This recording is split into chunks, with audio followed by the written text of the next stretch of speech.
Hello, good morning. तर आज मी बनवलेली आहे सिमला मिर्च डब्यासाठी. तर ह्याला आमच्या इकडे ढोबळी मिरची, ढबू मिरची, कोल्हापूरकडे असंही म्हणतात. तुमच्याकडे काय म्हणतात मला नक्की कमेंट करून कळवा. तर त्यासाठी मी मसाला घेतलेले आहे, भाजलेले शेंगदाणे, कोथिंबीर, त्यानंतर लसूण आणि आपला घरचा मसाला, लाल तिखट, हळद आणि मीठ.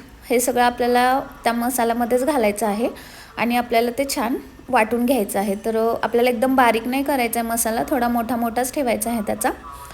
त्यानंतर आपल्याला गॅस लावून त्याच्यावर कढई ठेवून तेल घालायचं आहे त्याच्यामध्ये. आणि मी ढोबळी मिरची थोडी मोठी मोठी चिरून घेतलेली आहे.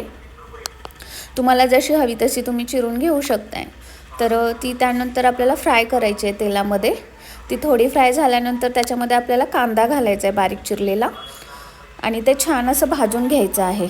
त्यानंतर भाजल्यानंतर त्याच्यामध्ये आपल्याला घालायचा आहे जो आपण मसाला केलेला आहे तो. एकतर ती सुकी पण ठेवू शकताय तुम्ही, जर तुम्हाला ओली अशी रसरशीत भाजी हवी असेल तर त्याच्यामध्ये तुम्ही नंतर पाणी ॲड करू शकता. तर ॲक्च्युली मला आवडते ही सुकी भाजी आणि माझ्या नवऱ्याला आवडते रसरशीत भाजी. तर त्यामुळे मला थोडीशी सुकी भाजी काढून ठेवली आणि त्यानंतर मग त्याच्यामध्ये मी थोडंसं पाणी घालून ती रसरशीत भाजी बनवली डब्यासाठी. ओके, तर तुम्ही पण नक्की ट्राय करा.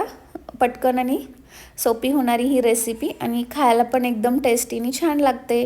अशाच नवीन नवीन रेसिपीसाठी माझ्या चॅनेलला सबस्क्राईब करा. थँक्यू.